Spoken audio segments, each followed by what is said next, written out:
ଦେଇଛି ମୁଁ ତାକୁ ଛାଡ଼ିବିନି। ଆଜି ମୁଁ ତାକୁ ଜମା ବି ଛାଡ଼ିବିନି। ମୁଁ ମୋ ବାପାଙ୍କର କିଛି କ୍ଷତି ହେବାକୁ ଦେବିନି। ତାପରେ ଗୋଟିଏ ଏକ ଲାଠିରେ ମୁନିକୁ ଜୋର ଜୋରେ ପିଟିଲା। ମୁନି ଭୟରେ ଚିତ୍କାର କଲା। ତାର ପାଟି ଶୁଣି ରାଜୁ ରୋଷେଇ ଘରକୁ ଗଲା ଆଉ ଦେଖିଲା ଗୋଟେ ଲାଠି ଆପେ ଆପେ ମୁନିକୁ ପିଟୁଛି। ମାଡ଼ ଖାଇ ଖାଇ ମୁନି ବେହୋସ ହେଇଗଲା।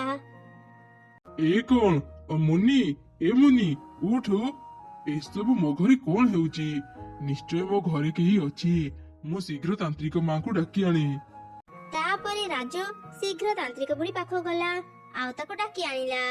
ସବୁ ଜାଣିଲା ପରେ ତାନ୍ତ୍ରିକ ବୁଢ଼ୀ ତା ପାଖରେ ଥିବା ପବିତ୍ର ଗଙ୍ଗା ଜଳ ଘର ସାରା ଛିଞ୍ଚିଲା।